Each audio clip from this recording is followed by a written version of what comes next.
Hello, dear warriors. I am going to have a little convo about my podcast that was this week. It is the episode 119 on Apple Podcasts, and it is all about what I'm calling energy vampires. I did not come up with that term. Christiane Northrup actually wrote an amazing book about energy vampires, and they really are these cluster B personality types. And I just want to bring focus to it because I'm looking for my notes here because I actually get a little nervous talking about this because I have extreme, I have extreme experience with these energy vampires. I was married to one and I was raised by some. And what I'm talking about when I talk about energy vampires, I am talking about people who are in this cluster B personality disorder at the extreme, and at the more minor, they are just sort of, they suck the energy from the room and they deplete a lot of your energy. So hopefully you are not in a relationship with one of these people, an intimate relationship and a partner,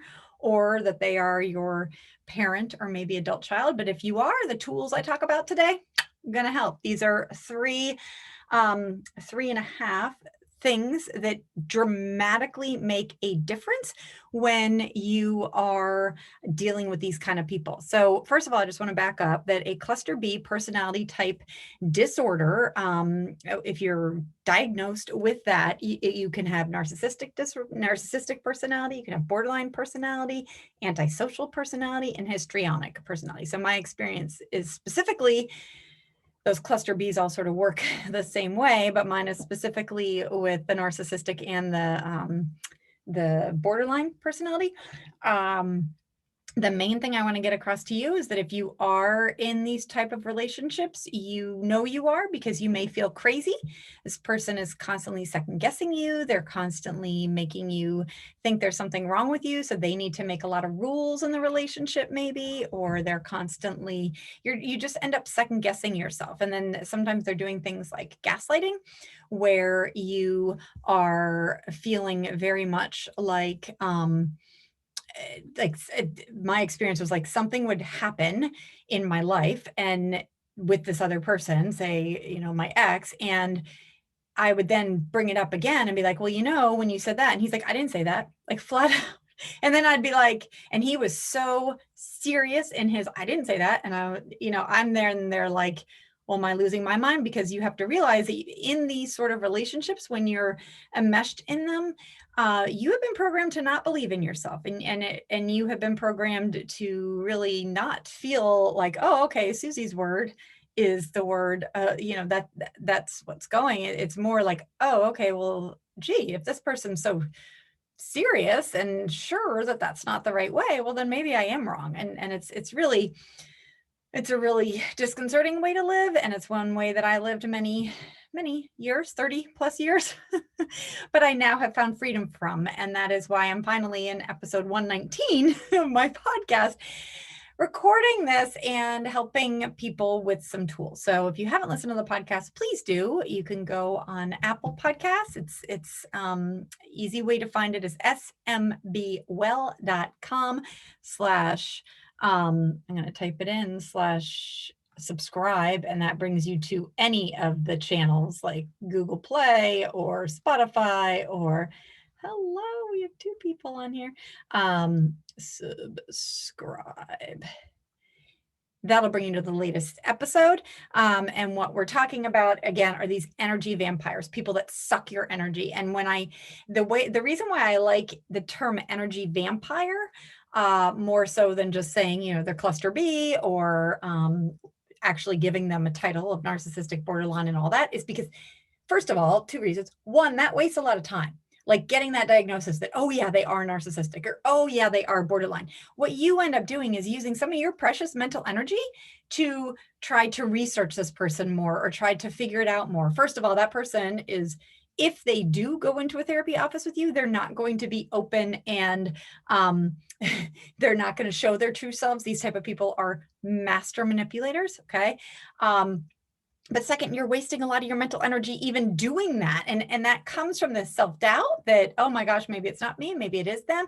And I'd like you just to sort of drop that. Second, the other piece is energy vampire. The term to me says a lot more than like getting into the details about narcissistic or borderline. It's much more, you become aware that they feed off of you in the way that a vampire would. So they feed off of your energy, they feed off of your just off of you, whether it's positive or negative energy, which is why when you're in an interaction with an energy vampire, you feel so flippin' flat and discouraged. But it is very helpful to know that it's not you, it's them. Okay. It's also helpful to know that from that point that they feed off your positive energy, but they also feed off your negative energy. So that is why today I want to talk about the tools that we have to help us when we are in an interaction with an energy vampire, because it's very real. Okay. As I said, I grew up, my parents were this way, and my first husband was this way. And so I have a lot of experience of, I have a lot of empathy for people that are in relationships now. I understand why you stay in them. It's really a cycle of abuse. And it is also sort of the foundation is this low self-confidence of this, maybe I am wrong, maybe I did do something wrong. And it's not necessarily, I hesitate even saying that, because I mean, if you already have low self-confidence, the last thing you want to hear is that you have low self-confidence, because then it makes it even worse. But it's actually more that it's sort of set up in our society, just sort of the patriarchy, which doesn't just mean this happens to women. Patriarchy, we think of men, but it happens to men and women. And this idea that you need to be a certain way or do a certain way. So you keep shifting yourself because you think there's something wrong with you. And then that's the background of low self-confidence. So let's dig into some tools, because I want to help you, feel better in these relationships. And the first most effective thing to do, hard to do, all of these are hard to do, I need to say, but it's harder to be in a relationship with this person. So choose your hard. Okay. But the first one is gray rock, I call it. Okay. So think of a gray rock. Gray rock is so dull, boring. Ugh. Okay. That's what you want to be around these people. Okay. So when you're in a relationship with them and they say something back to you, like, well, that didn't happen, and if you're just like, okay, interesting. Like, you need to be a gray rock. You're not giving them the positive feed or the negative feed. Okay. That is your goal here, to just be bland, to have them go, so if they're like, wow, you really look like crap today. Okay. And you keep walking out the door. If you're still I am hopeful that you are not in this day-to-day interaction with these people, but I'm very aware that really in our society, 1 out of every 5 people, out of every 4 or 5 people is diagnosed with a cluster B personality. They're not diagnosed, but they are a cluster B personality. So, unfortunately, you might be in these interactions, whether it's a personal family member or a spouse or someone at work. And it's just important to be as gray rock and dull as possible. Pass you by, because then what ends up happening, if they get in the habit of you being that gray rock, they then are going to look elsewhere for that feed. And that's what we want. Okay. Look else. It's just like, no, nothing exciting here. No need to put your attention here. Go over there. Okay. Go bug that person. Okay. That's something I'm going to back up and say, these people don't change. That is, when we're in a relationship with these people, the people in relationship with the cluster B personality are very optimistic and very like, oh, I'll change this person, or this person will change, or this time will be different. No. Okay. No, that is clinically, there is no cure for this type of personality disorder. The solution for you is to use some of these tools, make some boundaries, and change the relationships. Okay. So gray rock is the first one. You don't need to be rude, and you don't need to be kind. You are just, it's like flat. Okay. You're a little gray rock. Second one is defense free. Okay. This is so hard for me. I guess I said I had 3.5 tools. This is the half one, but this is where you do not start giving defenses. Okay. So say this is your spouse and you're trying to work through some sort of resolution in your relationship. And you say, something like, well, I'd like to go to therapy. Okay. And he says something like, well, therapists all suck and there's no way I'm going to therapy. And, you have no experience with therapy. And you might be inclined. Okay. First of all, you're gray rock and you're like, interesting. Really hard to do. Second, defense free. You don't jump in and defend yourself. No, well, actually therapists are, and no, actually I don't have experience, or no, I did, like, you just are like, no defense there. Okay, no defense. All right, it's really hard to do again, but choose your hard. When you defend yourself, you are coming from the place that you're thinking you might be able to change their mind. Not so, okay? Not so. You're not going to change their mind. You're just giving them a feed. So you saying, if they say, wow, you really like acted like hell at that dinner party, okay? Say they're very critical and they're like, you acted like hell at that dinner party, and you're there and you're like, oh, I didn't think I did. I was just trying to be polite. And they're like, they immediately, you aren't being a gray rock. It's that energy. It's more this like, oh, interesting. You think that. That's a gray rock response. Okay. Or they're like, wow, you really, overhelped with, you got really too involved with that teacher on online schooling, or I'm trying to think of quarantine examples. And you're just sort of, instead of using these tools, you'd be like, no, I didn't. I was just giving my opinion. That is going to be fuel for that person. That is energy for them. They have sucked it from you. So instead, it's that like, oh, interesting. You would think that. That wasn't my experience. Okay. Let them be them. Let them have their opinion. Let them think what they want about you. Okay. You are moving on. You're putting up some boundaries. All right. Third piece, sometimes you do have to be in contact with these people. Okay. Say that it is a boss, or say, like in my situation, it is an ex and we have children together. So sometimes I do have to interact with him. I actually had it written into my custody agreement that I don't have to speak to him face to face, that he can email or phone. Actually, I don't have to talk to him on the phone unless it's something emergency, like if there's an ER, something like that. Anyhow, don't need to get in the weeds here. But the point is if you do have to interact with this person, my other tool is, I call it BIFF. I did not make this up, but it's BIFF. Okay. It stands for brief, informative, formal, and firm. Okay. So say you're writing an email and say you're saying, something like it's your mother. Okay. And you're saying, like, Mom, we will not be coming to Christmas this year. So that's brief. That's already informative. Formal, it's formal enough, and firm. Hope you have a nice holiday. Or if you don't, I'm always I try to be very I don't even know if this is a word, integrious, or in my integrity, honest with myself. So if I don't have the thought that I hope they have a nice holiday, I wouldn't put that on there. Just saying. So I might just say, Mom, we won't be coming home for Christmas this year. Susie. Okay, just keep it. It's brief, informative, formal, and firm. All right. Something, if I'm sending something to my ex and sort of aligning, first of all, before I do anything, before I engage, like before I'm the one reaching out in this, I ask myself, is this necessary? Like, is this really necessary? Or am I defending? Because often I will get emails or I will get phone calls from these people in my life. And my response might be first like ego driven. Oh, I need to protect myself.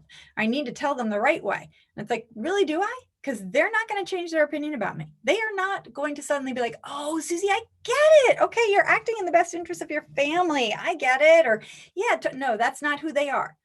Those are other people in your life you're going to surround yourself with.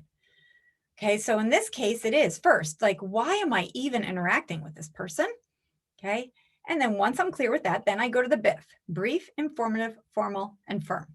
All right, so then I just say, yeah, you know what? So say I'm talking to my ex and I'm saying I'll be taking the kids out of town in February on the weekend of whatever. There's nothing else to say. I don't need to defend myself. It's just you keep it so brief. You don't give extra information.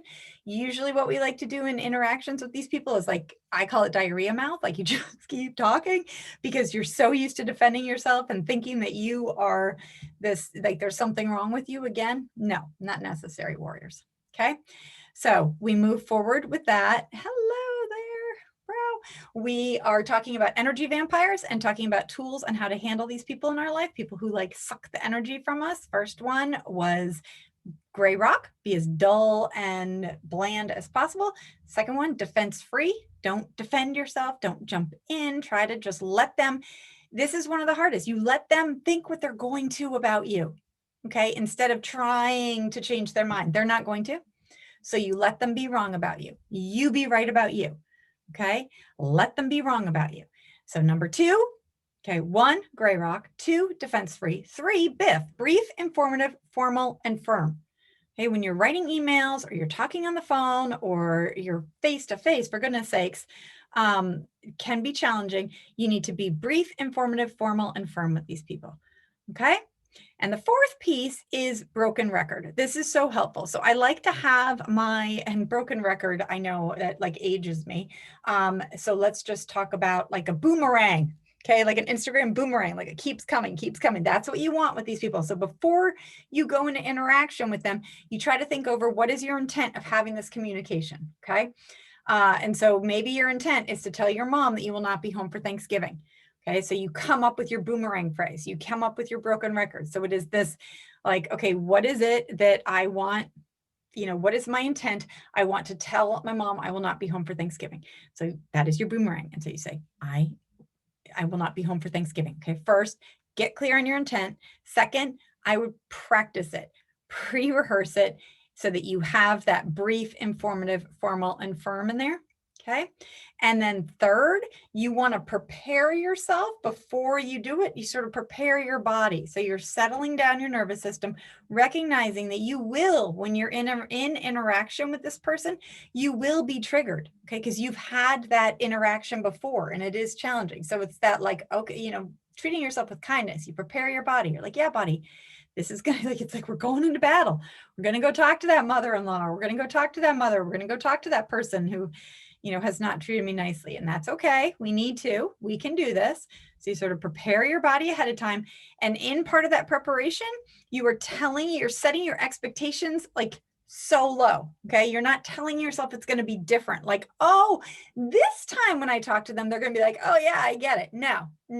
Okay. It's going to be, as Maya Angelou says, when people tell you who they are the first time, believe them the first time. Or when people said something different, something better than that. She's Maya Angelou. But you want to believe how they're going to show up, especially if they're these type B, this cluster B personality disorders. Okay. They are not changing. And so it is like you expect them to be how they have always been. And you go into your conversation with that. They're not going to suddenly be like, oh, okay, great idea. Okay. Instead, you go into the conversation and you have your broken record, or you have your boomerang phrase. You just say, I will not be coming home for Thanksgiving this year. And your mom is like, that's so selfish of you. I knew it. And you're like, yes, and I am not going to be coming home for Thanksgiving this year. Well, I won't see my grandkids. What if I die? I'm sorry. I will not be coming home for Thanksgiving this year. Well, you were just such a, I will not be coming home for Thanksgiving this year. So you just keep repeating that broken record. Okay. Those are your 4 tools. That's what we're going to do. You have an energy vampire.